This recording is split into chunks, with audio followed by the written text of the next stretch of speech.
خود ساختہ جدید ترین خود ساختہ ہتھیاروں سے حملہ کیا، جس کے اندر گرینیڈز موجود تھے، جن کے اندر راکٹس موجود تھے. اور جو دوسرا حملہ ناظرین کیا گیا وہ راکٹس کی جانب سے گیا جنوبی اسرائیل پر، اور جنوبی اسرائیل کے اندر 2 مقامات کو نشانہ بنائے، جس کے اندر ایک کو تو وہ کہہ رہے ہیں ہم نے انٹرسپٹ کر لیا، لیکن دوسرا جو ہے وہ اپنے ہدف پر جا لگا، جس کی وجہ سے اسرائیل اس وقت پریشان ہے کہ آخر ان کا ایئر ڈیفنس سسٹم کام کیوں نہیں کر رہا، کیوں وہ ہر محاذ پر جو ہے وہ شکست کھا رہے ہیں اور اپنی شکست تسلیم بھی نہیں کر رہے. ناظرین اس کے ساتھ ساتھ اگر بات کی جائے تو بین الاقوامی میڈیا اور بین الاقوامی تنظیمیں، ان کی جانب سے بھی اسرائیل کا جو مکروہ چہرہ ہے وہ بے نقاب ہو چکا ہے.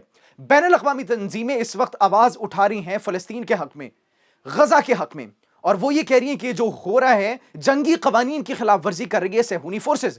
بین الاقوامی میڈیا سوالات اٹھا رہے ہیں، مبصرین سوال اٹھا رہے ہیں، تجزیہ کار سوال اٹھا رہے ہیں کہ بھائی بین الاقوامی قوانین کی خلاف ورزی کھلم کھلا ہو رہی ہے، کب سے ہو رہی ہے، لیکن سب خاموش ہیں. آخر کیوں؟ یہ جو ہاسپٹلز کو تباہ کیا گیا، کمال ادوان ہاسپٹل کو تباہ کیا گیا، الشفا ہاسپٹل کو تباہ کیا گیا، اور جتنے بھی میڈیکل سینٹرز اور میڈیکل سٹافز کو جو ہے وہ اٹھا لیا گیا اور ان کو ڈسٹروائے کر دیا گیا، ان کے انفراسٹرکچر کو تباہ کر دیا گیا کہ وہ اب اس کنڈیشن میں نہیں ہے کہ وہ دوبارہ سے لائیو ہو سکیں اور دوبارہ سے زخمیوں کو امداد فراہم کر سکے، ان کے علاج و معالجے کی ان کو سہولتیں فراہم کر سکے.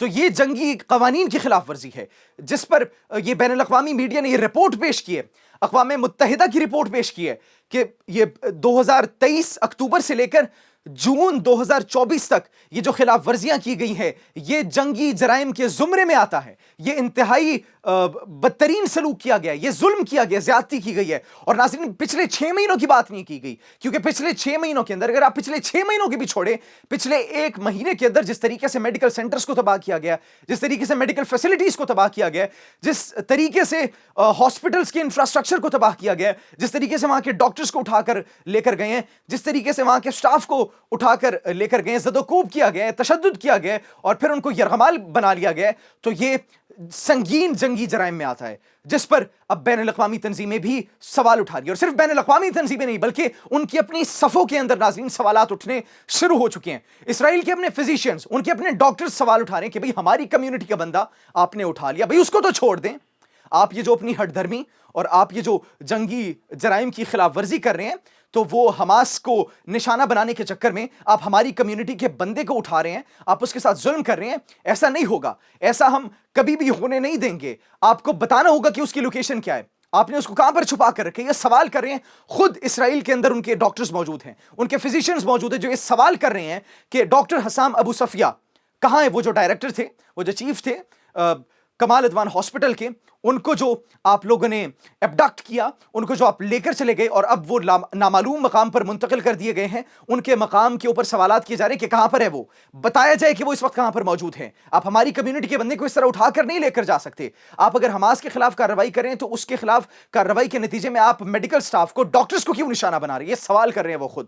اور پھر اس کے ساتھ ساتھ جو بین الاقوامی اقوام متحدہ ہے وہ کیا بات کر رہے ہیں؟ وہ کہہ رہے ہیں کہ اگر آپ حماس کو نشانہ بنا رہے ہیں اور حماس کو نشانہ بنانے کے چکر میں یہ سب کر رہے ہیں تو ہمارے پاس کوئی ثبوت تو لائیں، کوئی آپ ایسی بات تو کریں، کوئی ایسی ہمیں نشانی تو دیں کہ جس سے یہ ثابت ہو کہ وہاں پر حماس موجود ہے، وہاں سے ان کی ملٹری سائٹس اور ملٹری آپریشنز کنٹرول کیے جا رہے ہیں، یا آپ اس کے چکر میں ہاسپٹلز کو بھی تباہ کر رہے ہیں اور اپنے ناپاک عزائم کو جو ہے وہ پورا کر رہے ہیں. یہ بین الاقوامی تنظیمیں، بین الاقوامی میڈیا اور خود اسرائیلی ڈاکٹرز اس وقت سوال اٹھا رہے ہیں.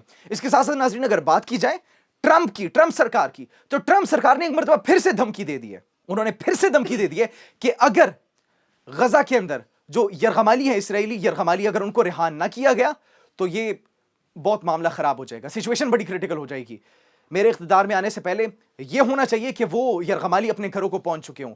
اگر وہ اپنے گھروں کو نہ پہنچ چکے ہوں تو پھر معاملات خراب ہو جائیں گے. سیز فائر پر ان سے جب سوال کیا گیا تو انہوں نے کہا سیز فائر بھی مستقبل میں دیکھیں گے، یہ مستقبل پر ڈیپینڈ کرتا ہے، فیوچر پہ ڈیپینڈ کرتا ہے کہ کیا ہوگا، لیکن فی الحال ان یرغمالیوں کو رہا کرنا ہوگا. اگر نہیں تو جو غزہ کے ساتھ ہوگا پھر وہ پوری دنیا دیکھے گی. اور ہم نے دیکھا کہ پچھلے مہینے بھی ٹرمپ نے یہی دھمکی دی تھی کہ there will be hell to pay, جہنم بنا دیں گے ان کے لیے، غزہ کے جو حماس ہے ان کے لیے، غزہ کو ہم جہنم بنا دیں گے حماس کے لیے. یہ بات کی گئی تھی ٹرمپ کی جانب سے، اور پھر ایک مرتبہ دھمکی دی گئی ہے. ایک جانب وہ دھمکی دے رہے تو دوسری جانب یمنی حوثیوں نے ان کا جدید ترین ڈرون جو ہے وہ تباہ کر دیا ہے. یمنی حوثی جن کے پاس پاؤں میں جوتے تک نہیں ہے پہننے کو، جن کے پاس کھانے پینے کے لیے وہ بہترین غذا نہیں ہے، خوراک نہیں ہے، انہوں نے اپنے مقامی تیار شدہ راکٹ سے ان کے جدید ترین ڈرون کو تباہ کر دیا. ایک بہت بڑا تمانچہ ہے امریکہ کے منہ پر. ہر محاذ پر ان کو جو ہے شکست کا سامنا کرنا پڑ رہا ہے، لیکن وہ تسلیم نہیں کر رہے، نہ یہ تسلیم کر رہے ہیں اور نہ اس کے ساتھ ساتھ اسرائیل اپنی ہٹ دھرمی کو اور اپنی ناکامی کو تسلیم نہیں کر رہا۔ آپ اس بارے میں ناظرین کیا سوچتے ہیں؟ کمنٹ سیکشن میں ضرور بتائیے گا۔ اپنا بہت خیال رکھیے، اللہ نگہبان۔